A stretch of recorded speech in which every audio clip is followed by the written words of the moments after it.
This is CGTN, China Global Television Network.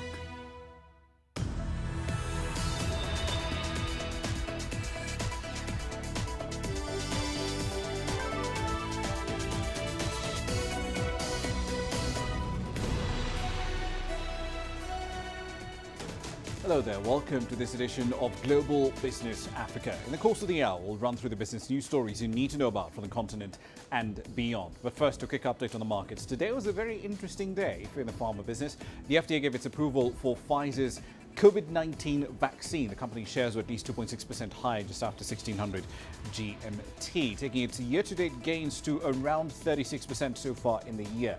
Impressive numbers, but nowhere near close to the 285% gain we're looking at in Moderna's shares. The shares did close also 5.2% higher at that point today. On the African side of things, with today's close of over 2,000 points, Kenya's NSE 20 is roughly 8% higher on a year-to-date basis. Comparatively, the top 40 of the JSE 11% higher over the same period. Nigeria's main index, though, 2% in the red. The EGX 30, however, is more or less flat. Here's what's coming up tonight. South Africa is set to extradite Mozambique's former finance minister to Maputo for trial. We'll explore how a cost increase might delay the construction of an oil pipeline from western Uganda to eastern Tanzania. And authorities in China are promising to safeguard the global multilateral trading system. All that and more in the pipeline for you tonight. But let's start in South Africa, where the government over there plans to extradite Mozambique's former finance minister, Manuel Chang, back to his home country instead of sending him to the US for trial. According to sources, Interpol is working on the case and Chang's extradition could take place in the days to come. Chang has been in custody in South Africa since December 2018 when he was arrested at the OR Tambo International Airport when he was in transit on his way to Dubai. He is wanted in the United States in connection with allegations of conspiracy to commit fraud and taking millions of dollars in bribes in Mozambique's $2 billion hidden loan scandal.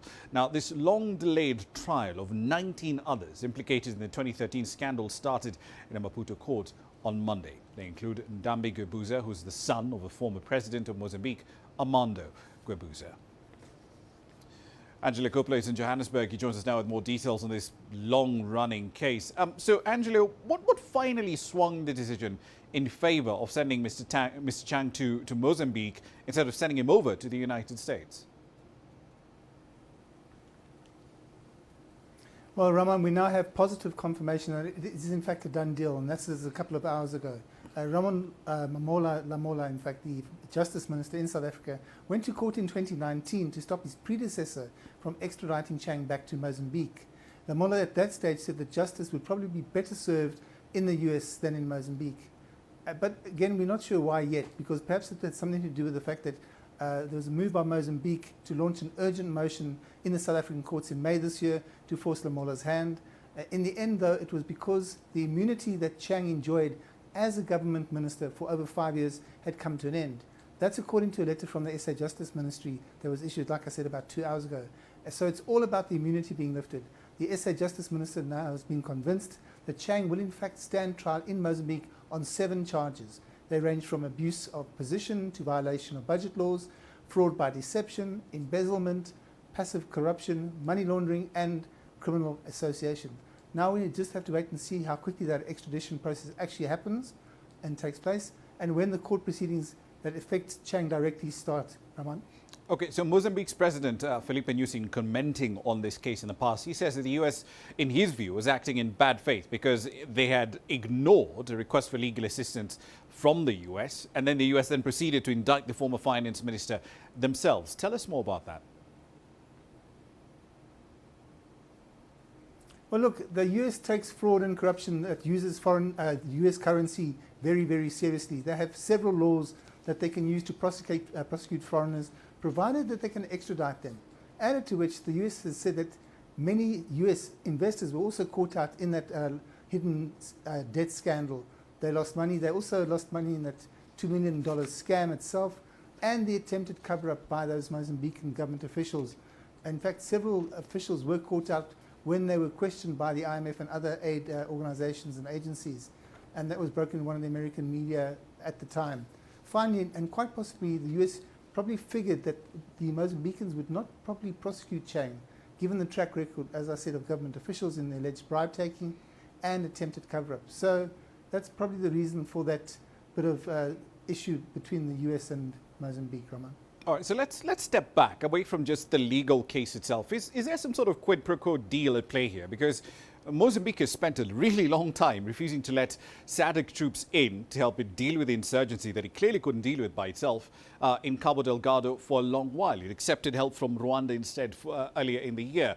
But now that President Nyusi has agreed to let SADC troops in back in June, 2 months later, this former finance minister is to be extradited to Mozambique. Am I right in reading this as a sort of quid pro quo?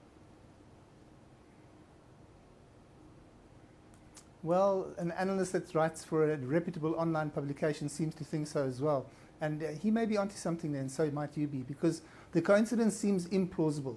For months, Nyusi had been stalling and avoiding making any kind of decision to allow SADC troops anywhere near Cabo Delgado. And Chang, of course, was languishing in jail in Johannesburg, and despite numerous attempts to have him sent back to Mozambique. So we may all be reading this right. Whatever the outcome, though, the Americans won't be nearly as happy as Chang now that he will be extradited back to Mozambique, unless, of course, the Mozambican judicial system does prosecute him to the full extent of their law, Ramah. Indeed, and that's going to be something interesting to see, won't it? Angela Coppola in Johannesburg, thank you. On to Nigeria now. Businesses in the nation's capital are lamenting over a $200 emissions permit that is being imposed on them. The Abuja Municipal Area Council imposed the levy on firms that use generators or heavy-duty machinery last month. And that is despite Nigeria's persistent inability to generate enough electricity to meet domestic demand. Here's CGTN's Kelechi Emekalam with the story. Abdul Rahim Nuhu runs this printing business in Nigeria's capital, Abuja. For a business like his that's solely dependent on power supply, Nuhu spends at least $60 on electricity bills and another $50 on fueling his generator. New emission tax imposed by authorities is putting a strain on businesses like his, whose running costs are already choking. It will affect the business because right away now, we are even running on a low sales, so we don't have much sales now. So we don't have much sales doesn't guarantee us that we should not pay for shop rent. We should not pay for the other taxes that we are still paying for, because nobody will give that excuse. So we need to pay what we are still paying. So if they want to add another tax now, I think it will affect our business much. And generator issue we are talking about, are we even happy that we are using generator? If we are having electricity all the time, they supply us, at least we don't need generator anymore. Authorities say the emission of harmful substances from heavy-duty machines and generators is intolerable, and the need to curb it inevitable. So businesses could pay as much as $200 or even more on emission taxes. You know, international conventions allow for people to choose among options. Unfortunately, Nigeria don't have the option other than to use generator, because power supply has remained permanently epileptic and is struggling to revive itself from the quagmire condition. Nigeria's small and medium enterprise sector is the backbone of the economy. According to audit firm PricewaterhouseCoopers, the sector contributes 48% to the national GDP, and it accounts for 84% of employment. Additional taxes would further impede the growth of businesses. The gains we are seeing in inflation for 14.75 will perhaps increase to an amount that you don't want to know about. It could go back to 18, it could go back to 19%. Cost of goods and services will significantly increase. If producers are unable to manage it and transfer to final consumer, it's going to be evident in layoffs, which will increase unemployment figures. Not charge people extra tax for trying to produce, for trying to mop up unemployment rate, for trying to stabilize the economy. Nigeria is rated 131 out of 190 countries in the 2019 Ease of Doing Business Index. economic watchers recommend the government ramp up efforts to boost electricity supply and provide an enabling environment that encourage small businesses like Nuhu's to thrive. Kelechi Emekalam, CGTN Abuja, Nigeria. On to Africa's youngest states now. Owners of SMEs in South Sudan are investing in innovative ways to try and adapt to the challenges brought about by the pandemic. As CGTN's Patrick Oyet reports, however, some say that the high tax burden they're facing from the government is forcing them to shut down. Anthony Moga is a 23-year-old who owns a restaurant in the capital, Juba. Moga started using the internet to communicate with his clients when the country went into lockdown due to COVID-19. He sends out messages through WhatsApp, Facebook. He also sends short messaging service or SMS. Moga supplies more than 80 people with food in a day compared to about 30 people he used to serve prior to going online. However, he says his business faces a number of challenges. On the side of the city council, whereby you find the taxes are too high, and there are some taxes which are imposed whereby you don't understand the reasons why they tax on this, and they don't demand. If you demand for further explanation, you're not given to. One information communications technology expert says online business could have a bright future in the country.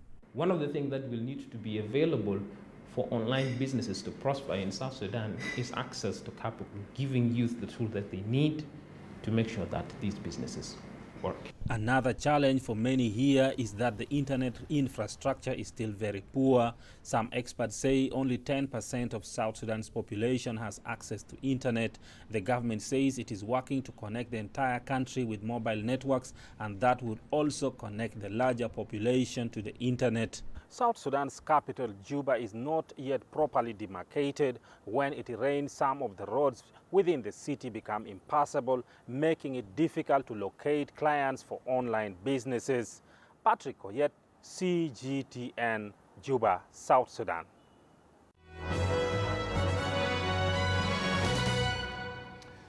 Right, and I'll run through some company news. Let's start with Invest Africa. It's a trade and investment platform covering African markets. It's rolled out a new program that's looking to support over 500 MSMEs across the continent. The program is dubbed the Next Generation Africa Forum. It's slated to take place virtually, as most things do these days, on the 16th of September. It'll connect MSMEs across the continent with practical support from banks, venture capitalists, multinational tech firms, and incubators as well, including Google, KPMG, DHL, Aon, and 4G Capital.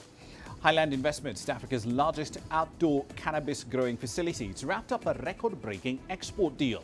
The firm will ship out 8.5 tons of medical marijuana from Lesotho to North Macedonia in what will be the world's biggest single legal cannabis exports to date.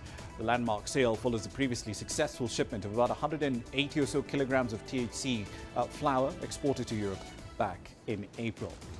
The clothing and food retailer Woolworths has announced it will not retain its South African CEO role when the current holder of that post steps down. Zyla Rylands was due to step down at the end of September, but she's acceded to the retailer's board request to stay on until 2024. Rylands has been at the helm of the South African operation since September 2015. Before then, she'd occupied various positions within the group over a period of 20 years. And Walmart-owned Massmart has announced the sale of several non-core business to the ShopRite Group for some $90 million. That sale will see ShopRite take ownership of Cambridge Food, Rhino, Massfresh, and 12 cash-and-carry stores. The sale is still subject to regulatory approval, which Massmart hopes will be wrapped up in the first quarter of 2022. That's a run through your company headlines.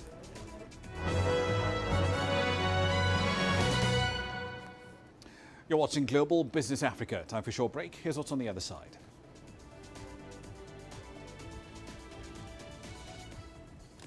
We'll explore how an increase in costs is threatening to delay construction of an oil pipeline from Uganda to Tanzania. And Kenya's standard gauge rail line has moved over 2 million tons of cargo in the first 5 months of the year. We'll look at the data when we return. The world economy as we know it is about to change. Global business reports highlight emerging markets, developing countries, and dynamic sectors worldwide. We feature top analysts and newsmakers to provide perspectives on every facet of business. From an on-the-ground perspective, we provide you with balanced and objective assessments. Fast, sharp, and insightful. Global business. Only on CGTN. There's more to this place than just glorious landscapes. There's more to it than just, say, Table Mountain or glorious, endless salt flats. There's more to it than countries that are home to some of the deepest mines in the world. There is so much more to this place, even if it is home to some of the finest diamonds on the planet. It is the sheer diversity of the people who call Southern Africa home and the relentless drive to make it a better place that make it so special. And we know that because this too is home.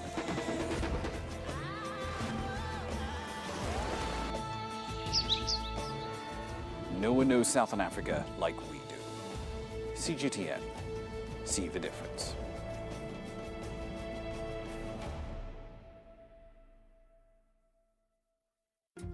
Africa is the nexus of enterprise, and global business will tell you why it matters. From the mega investment projects to multi-billion-dollar mergers and acquisitions. Africa today collects, just in terms of revenues from taxes alone, $545 billion a year. If you take 10% of that and you devote it to the energy sector, problem solved. All this on Global Business, weekdays at this time on CGTN.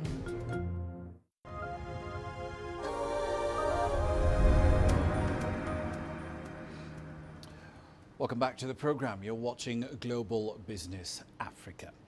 Now then, let's move on to the business of oil, at least within the context of East Africa. The cost of the East African crude oil pipeline project seems to have gone up by around 30% to roughly $5 billion. Now, this comes after the withdrawal by risk-averse lenders. It essentially now means that shareholders will have to dig deeper into their coffers in order to fund the pipeline's construction. Total Energy shareholders raised this question, in fact, during an AGM meeting back in May. And company executives confirmed that increase in cost around $5 billion for fully completed projects. $2 billion of that is supposed to be financed through shareholders' equity. Another $3 billion, however, would have to be raised in external debt financing. Now, the new cost is a significant jump from the previous figure of an estimated $3.5 billion that will be required to, which required project sponsors and shareholders rather to raise $2.5 billion in debt and another $1 billion through equity. All right, then, so let's explore the latest developments in the construction of what ideally on paper would be the longest heated crude oil pipeline in the world, running from Hoima in Western Uganda to exit at Tanga on the Indian Ocean. Ken Gishinga is the CEO and chief economist at Mentoria Economics, who joins us now live on the program. Ken, so in April, the estimated cost of this pipeline was $3.5 billion. Now we're seeing that the project cost has gone up to around $5.1 billion. Do we know where the extra money is coming from? Well, many thanks, Ramah.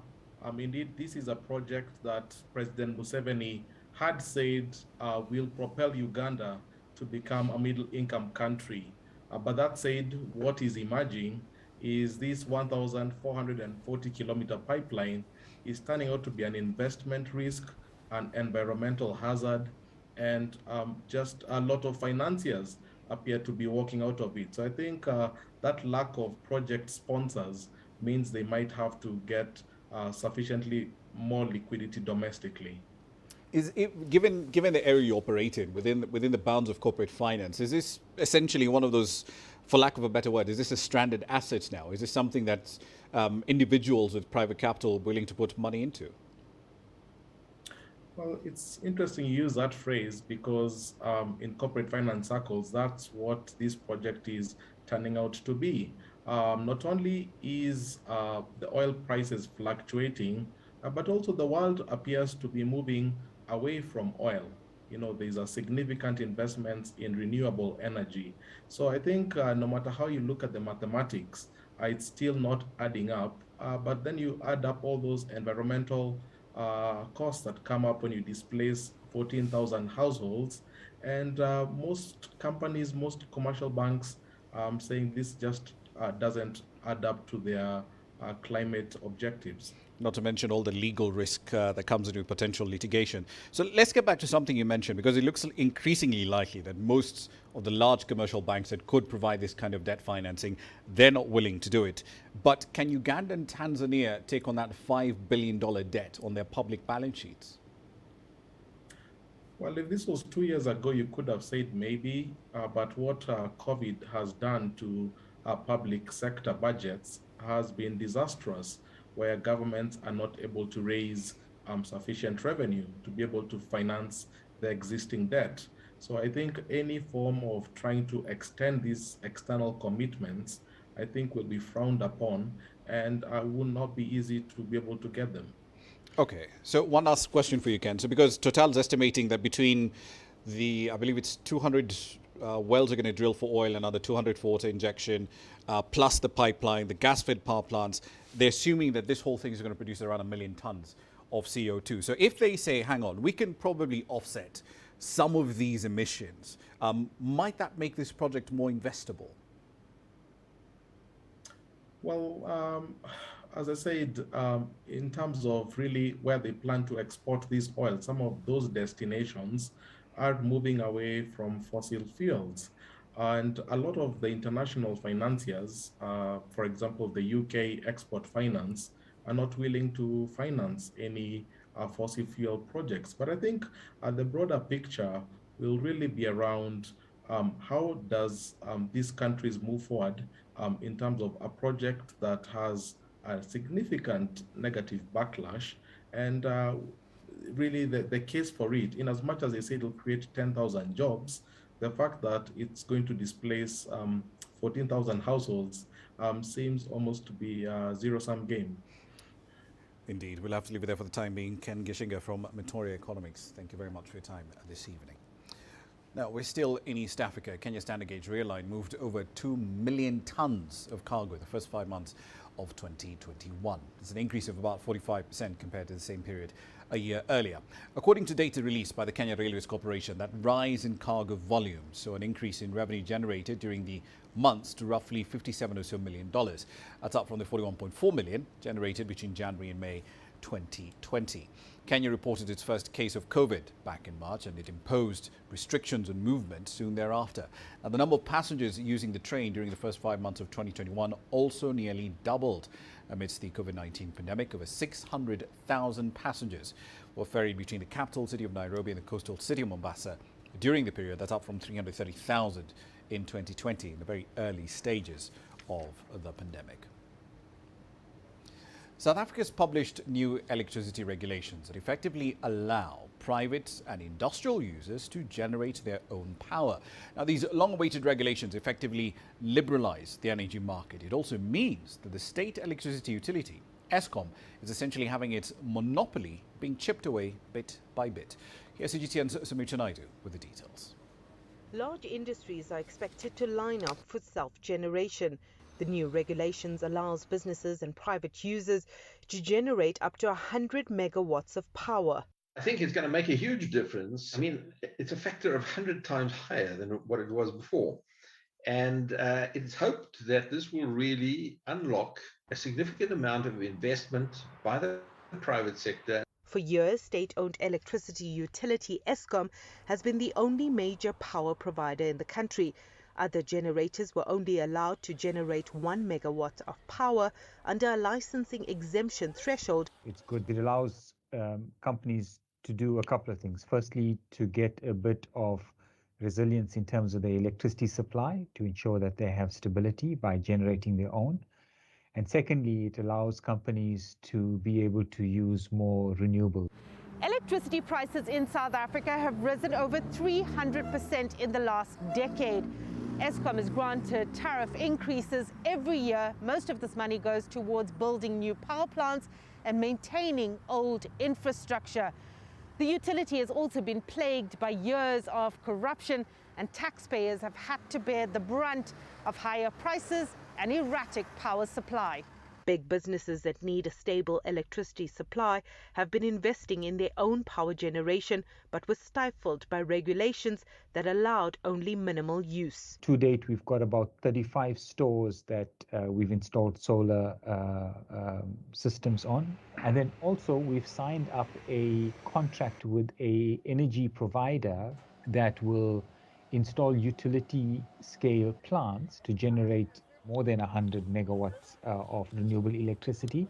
Shoprite has cut its electricity bill by at least 1%, representing over $1 million. The regulations will drive a lot more investment. We are realizing some business benefits, some financial benefits, in the sense that we are able to source the renewable electricity at a tariff that is lower than what is supplied by the national grid. We will have an energy provider providing us with electricity wheeled to our different stores.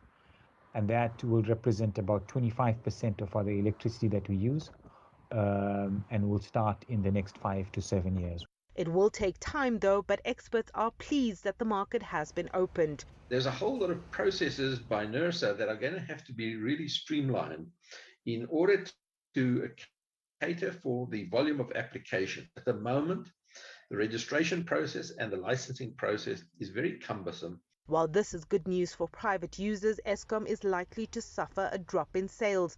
But with a record number of load-shedding days in 2020, many are more concerned with keeping the lights on. Sumitra Naidu, CGTN, Johannesburg, South Africa.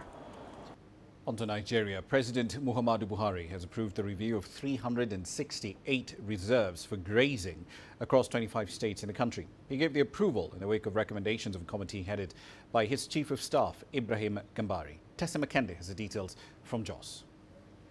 Presidential spokesman Garba Shehu in a statement says the review will include data collection on grazing routes to assess levels of encroachment.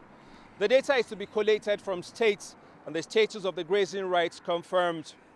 Grazing reserves are areas set aside for the use of pastoralists and are intended to be for livestock development in Nigeria. The United Nations says for many years, cattle herders and farmers have been in conflicts over land rights in Nigeria. Amnesty International says more than 2,000 people were killed and 7,000 others displaced in 2018 alone in the dispute over land. President Muhammadu Buhari in June this year ordered a return of grazing rights awarded to herders in the 1960s as a way out of the situation. The directive has been criticized by various technocrats like climatologists who have recommended ranching as a better option. They say with ranching would come improved protein quality in beef, as the cows will be confined and given pasture and other requirements appropriately. Tassim Akende, CGTN Jos, Nigeria. Zimbabwe's poultry industry is targeting growth of between 35 and 40% this year as it rebounds from a drought-induced slump in 2020. CGTN's Farai Mokhtue has the details from Harare. Tafadzwa Charumbira claps his hands to rouse his chickens so they keep feeding and reach their commercial weight on time. Just 1 day longer than necessary means the birds start eating into his profits, which are already tight in a business that operates on close margins. Charumbira chairs an association of over 600 small-scale poultry farmers who are planning to increase their production on the back of last year's bumper harvest. The major challenges that we have, which makes it a bit difficult, is the current economic environment where things are changing. Sometimes the prices of your input costs are skyrocketing, but the intervention of this association, where they have helped us with access to finance and where they are also helping us with a better or good agricultural practices, makes it much helpful. We have seen farmers growing and doubling their production capacities. For instance, my example, I was doing 2,000 beds before the initiation of this association. Now this batch has 4,100. We are targeting to be doing 10,000. Small-scale farmers are expected to drive growth of chicken meat production projected at between 35 to 40%. So our emphasis as an industry and the emphasis as my chairman is to grow the small sector. So we need the environment to be equal. The bumper harvest of maize, good prices of maize will give us a better product. Also availability of foreign currency to import raw materials like hatching eggs, and also to import machineries to retool hatcheries. If the conducive environment is created, the industry has capacity to produce 15,000 tons of chicken meat per month. Average monthly output for the first quarter of 2021 was 10,573 tons, 21% higher than the same period last year. However, there are lurking risks that need mitigating. Small-scale poultry farmers have been urged to meticulously adhere to biosafety and security protocols. These will prevent outbreaks of avian diseases that have previously stumped production and that could financially ruin them. 2 avian influenza outbreaks in 2017 led to some neighboring countries banning chicken imports from Zimbabwe and forced the culling of more than 240,000 birds at a single farm owned by the country's biggest poultry producer. Farai Mwakutuya, CGTN, Rua, Zimbabwe. You're watching Global Business Africa. Time for a short break. Here's what's coming up.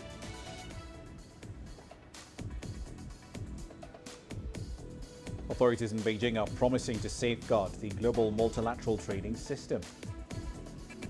And Dubai is deploying drones and cameras in order to keep crime under control.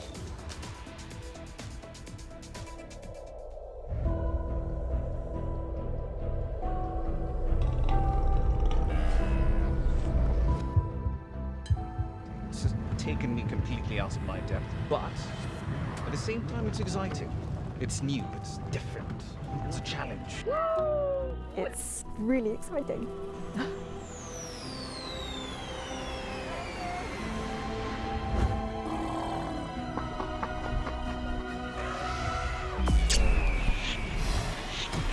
Over the last 48 hours of rain.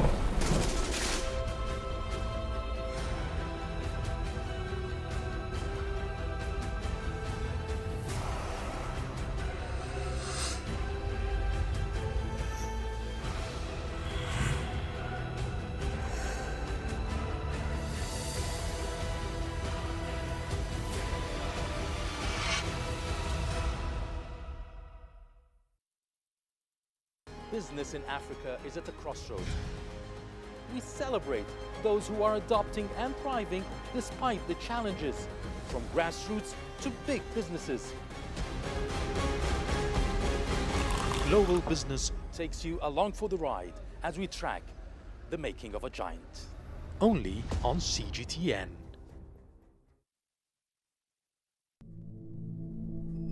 How will your world change today?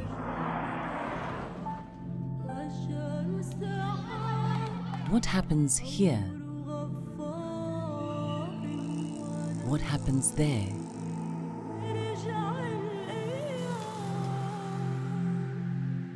Or what you make happen for yourself?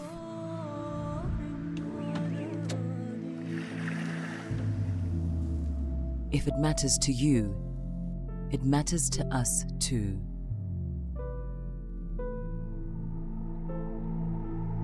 Your stories are the stories that need to be told. Africa Live. Find your voice.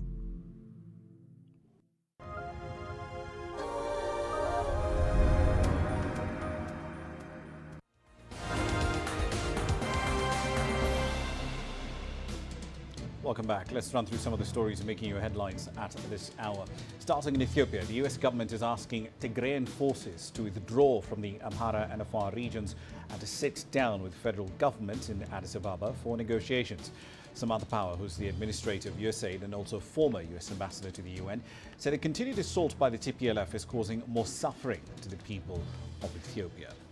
Egypt has reportedly closed the Rafah crossing on its border with the Gaza Strip. Palestinian officials from the Hamas-controlled territory say the closure was made for security reasons, following an escalation of tensions with Israel over the weekend. Rafah is the only crossing between Egypt and Gaza where an Israeli-led blockade has placed severe restrictions on the movement of goods and persons for several years now. And the German military says one Afghan has been killed, 3 others have been injured in an early morning fight with unidentified gunmen at Kabul's international airport. Kabul's airport has been in chaos in the week since the Taliban entered the capital on the 15th of August. As evacuations continue, the Taliban say that foreign troops must stick to their withdrawal deadline of the 31st of August. That's next week, Tuesday. Negotiations do continue in Kabul on the formation of a new government. That's a run through your headlines.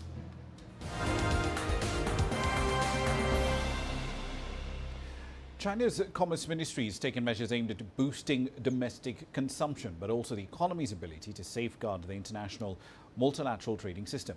Wang Hui has the details. According to Chinese Commerce Ministry, as the world's largest trading nation, China also leads the world in pay-in foreign investment and outbound investment. With a population of 1.4 billion and a 400 million strong middle-income group, the Chinese Commerce Ministry says the country enjoys the advantage of a super-sized market. China is the world's second biggest consumption market, next to the U.S. The total retail sales of consumer goods almost doubled from 2012 to 2020, reaching more than 39 trillion yuan or $6 trillion last year. Consumption remains the strongest engine for China's growth, and the Commerce Ministry emphasized the big measures Beijing is taking to further boost consumption. We will first upgrade the traditional consumption areas, including home appliances, furniture, catering, and vehicles. We especially believe that there will be a large used car market in the future. We will also cultivate new types of consumption, including contactless distribution and door-to-door services. We have also been building international consumption cities and are taking a series of measures to promote consumption. The World Trade Organization is going to hold the 12th ministerial-level meeting in December. Chinese Vice Commerce Minister Wang Shouwen says the WTO is facing severe challenges, but China firmly supports the WTO's rules and agrees to take necessary reforms while safeguarding the multilateral trading system. We hope the meeting can achieve positive results in the negotiations involving fishing subsidies, fighting the COVID-19 pandemic, e-commerce, and trade. We also hope the meeting will make some arrangements in the WTO bills body. And China will firmly support the Director General to organize and coordinate the WTO to have effective negotiations. If the meeting can make progress on these fronts, Wang says it can strengthen the international community's confidence in the WTO's effectiveness and authority. Singapore's semiconductor industry, which draws the United States' attention, has been growing steadily despite all the economic chaos tossed up by the COVID-19 pandemic. The city-state boasts over 100 global firms, and the industry there makes up around 11% of global market share. That includes everyone from chip makers, equipment manufacturers, material suppliers, and even service providers. CGTN's Mira Liu visits some of the key players and takes a pulse of the sector. Singapore headquartered AEM helps chip makers test their products. Having expanded to at least 8 international markets, the company has a strong foothold in the global semiconductor ecosystem. As most of the world switched to work from home during the pandemic, the demand for electronics and in turn semiconductors surged exponentially. In 2019, our revenue was about 320 million. Last year, we ended at 520 million, 519 million, right? So that there was a dramatic improvement. Overall, Singapore has done a great job having declared semiconductor an essential service to make sure that even in the strictest lockdown times, we were able to continue with safety measures in place. While AEM is just one part of the ecosystem, Singapore is home to over 1,000 companies providing services or components to some of the biggest chip makers in the world, like Micron and UMC. According to the local Ministry of Trade and Industry, Singapore accounts for 5% of global wafer fabrication capacity and 19% of the global market for semiconductor equipment. In the late 60s, you can see that the companies that are here are mainly the packaging and the testing businesses. As you move into the 80s, this is where we start our very first foundry. We start to move into more advanced technology, and we start to design our own chipset. We start to design our own processors, and you start to see how we are investing more and more into the R&D space. And as time goes by, we are going up the value chain. The latest commitment from Global Foundries is a testament to Singapore's success. The world's third largest chip maker, which already manufactures 40% of its chips here, plans to invest another $4 billion for a new production facility to tackle a global chip shortage. In the ever-changing world of technology, a skilled and agile talent pool and a strong local ecosystem of companies like AEM will be crucial for Singapore. Industry players say these will be the two critical factors that help the city-state remain competitive and strengthen its position in the global semiconductor space. Miro Lu, CGTN, Singapore. On to the United Arab Emirates now. Police over there are deploying a whole range of algorithms to predict crime and decrease their response time to it. Nearly 300,000 surveillance cameras have been deployed across the Emirates to essentially support this tech. Jacob Greaves takes a look. A Dubai policeman might be behind the wheel, but artificial intelligence is helping drive the response time. The Gulf Emirate is increasingly trying to integrate smart systems into its operations.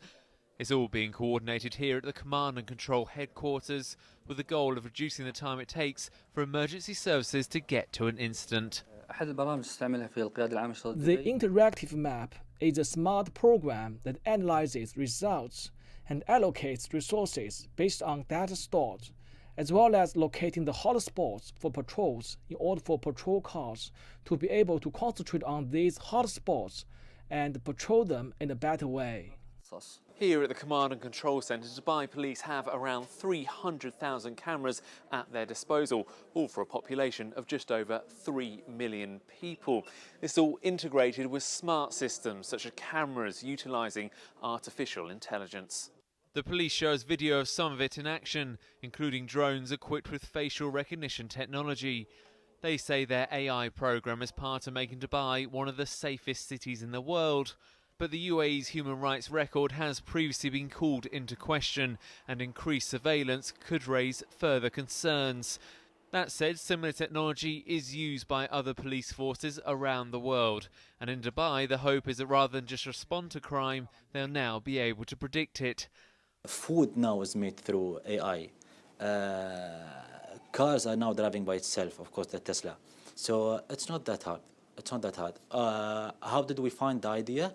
The amount of data that we have in our system. So we were like, why don't we use it in a way that will help us? Like, we have all this data stored. So maybe we can predict the crimes. So through a specific algorithms and calculations, the prediction system worked. AI algorithms use historic data surrounding a crime such as burglary. It might sound like a work of science fiction, but Khalid says individuals' personal data is not used, only information such as where and when, allowing officials to allocate resources to potential at-risk areas. The system is specifying and predicting the crime itself. Like, it wouldn't predict, of course, the human being. It will go on the data of the locations and the time and the timing of the crimes, not the people. We don't predict people doing crimes, of course. For now, these programs remain in their early stages, supplementing traditional police work rather than replacing it. But the future could see them increasingly take the driving seat. Jacob Greaves, CGTN in Dubai. Back in 2019, in a world before COVID, Brighton and Hove City Council decided to stop using pesticides or herbicides containing harmful chemicals. Now, these were mostly used to kill dangerous weeds that were choking the streets of Brighton and Hove. But while not everyone's embracing the ban, there are those who say their gardens have never looked better. Kitty Logan has that story.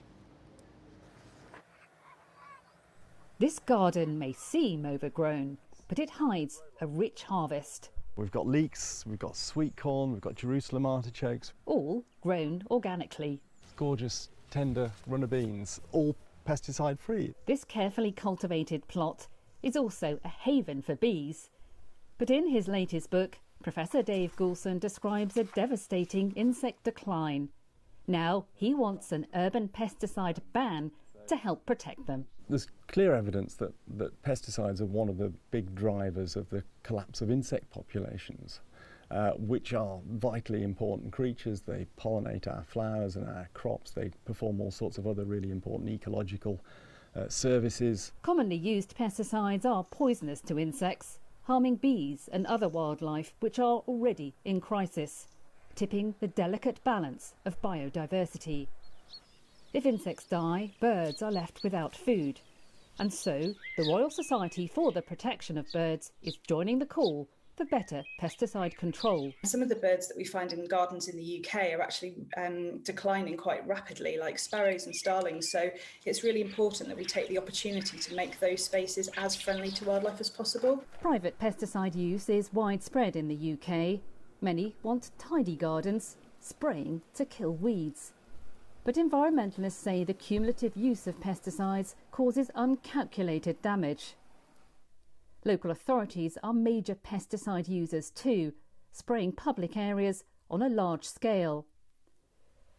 The Pesticide Action Network campaigns against urban pesticide use. This Brighton park, a pioneer in alternative methods, allowing a more natural environment. There is no need for them in the urban setting.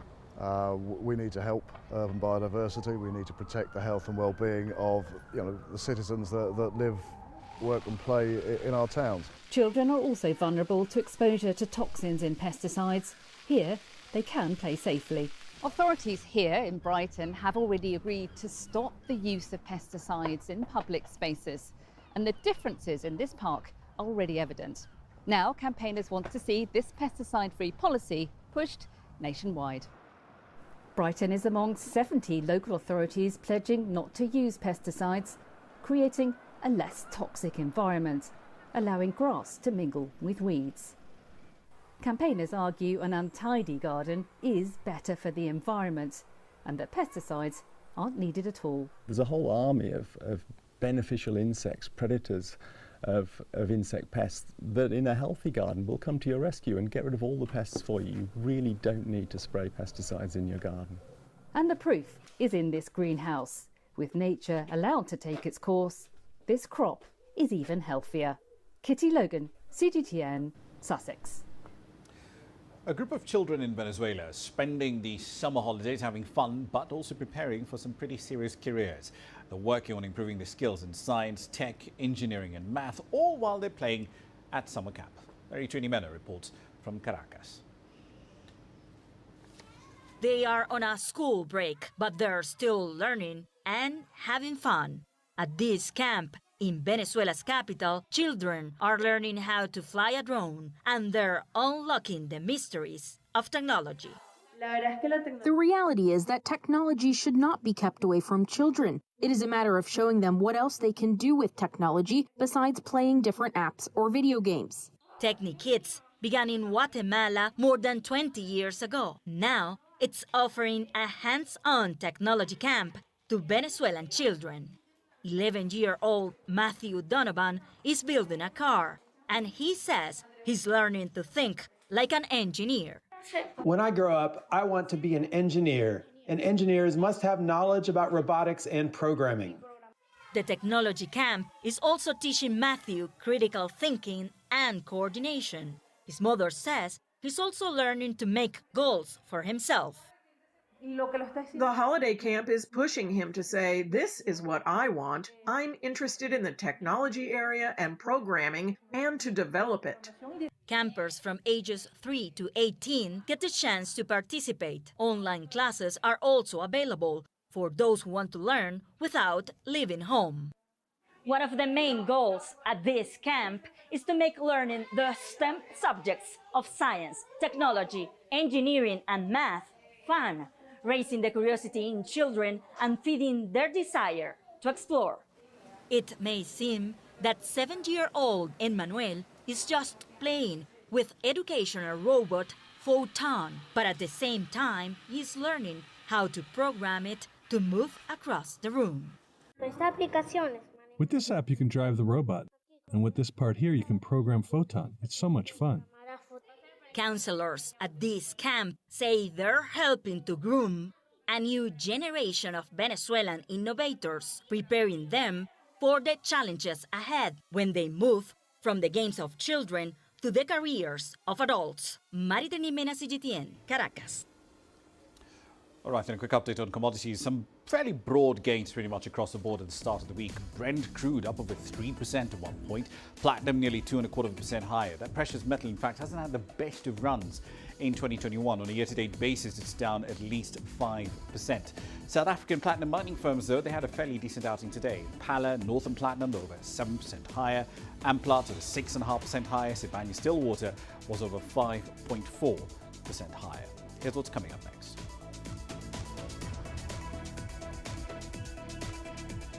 We'll explore how farmers in Tunisia are opting for hydroponics in order to improve yields.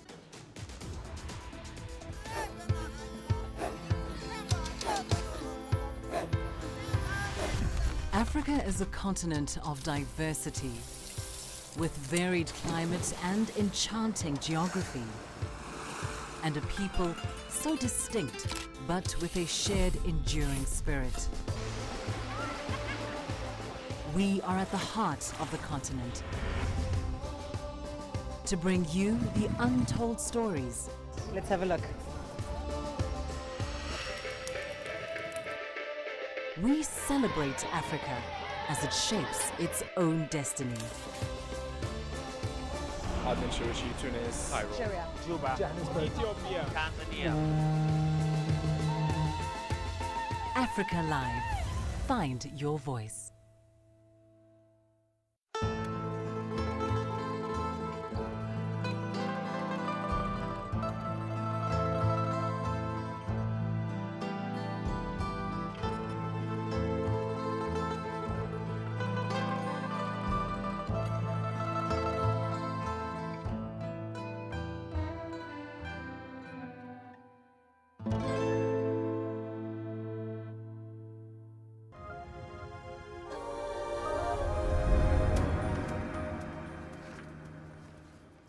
Welcome back. Let's head over to Tunisia. Some young entrepreneurs over there have turned to hydroponic farming in order to boost farm production yields. Soilless farming, if you want to put it another way, is fast gaining ground in many countries, Tunisia included. Over 60% of the country is arid, and hydroponics could offer a path towards more self-sufficiency, at least as far as food is concerned. CGTN's Adin Chouati has that story. Skandar Qasim worked in the petroleum industry before changing the course of his career to agriculture. The young entrepreneur says the urban farm project, which he initiated with his friend, is not limited to the production of fruits and vegetables in urban areas. Our business model is based on 4 services. We can install a production unit in the city for our partners. Then we buy and distribute their urban farm produce. Our company also makes vertical vegetable gardens in apartments and houses for growing strawberries, tomatoes, and all kinds of fruits and vegetables. We also train beginners and sell the urban farms food for retailers. Zainab Gharbi is the startup's co-founder. She graduated from the National School of Veterinary Medicine in Tunisia, but fell in love with urban farming. The 23-year-old business partner says the urban farm's production system is based on hydroponics, which is the cultivation of plants without using soil. Hydroponics save up to 90% of water. In the meantime, the production is abundant. 500 square meters of the urban farm have produced the same quantity of fruits and vegetables as 1 hectare of land, thanks to the hydroponic system. Zainab and Skandar, the agricultural startup founders, believe that growing food in cities for human consumption could help in increasing food supply in the country. Skandar believes that vertical farming could revolutionize food production in Tunisia. This production model does not use any fertilizers or pesticides. The farm's produce is healthy and could adapt to any climate. The production cost is much lower than ordinary farming. Food security is a domestic and global concern. According to the Agriculture Department, the country's food system needs to produce more to feed a growing Tunisian population. This is despite water resources becoming scarce and the cultivable land becoming more limited by the day. The Urban Farm project aims to solve some of these pressing problems by offering an alternative to traditional farming and food production in North Africa. Adnan Shawashi, CGTN, Nabil, Tunisia. One last story for you in the hour. This one from Nigeria. Obi Ononye is a 65-year-old Nigerian national. He's been a leather artisan for 4 decades. Senior citizens like him continue mastering the craft and passing on the experience to the next generation, even as they continue to grapple with some fairly unique social and economic challenges. But every 21st of August, they're celebrated and highlighted through the International Senior Citizens Day. CGTN's Alexander Majala has that story. 65-year-old Obiara Ononye works hard to counter any stereotype society may have about people that are his age and above. He's been a leather artisan since the late 70s and has no intention of retiring, especially because he built his business with his own hands and relied on word of mouth to promote it. I started crafting leather in 1978, and mainly to make what I used or what I needed: sandals, backpacks, sling bags, wallets. And then as I made them and used them, other people saw them and wanted me to make for them. And from one person to the other, I got a lot of referrals along the way. Ononye markets a range of bags, wallets, pouches, and other leather accessories under his brand name Obi Leather. He attributes his 4 decades of staying power to unique design, the variety of products he offers, his dedicated use of high-end leather, and an uncompromising attention to detail. Some of his creations sell for about $2,440 each, and in time, he got some well-deserved international recognition.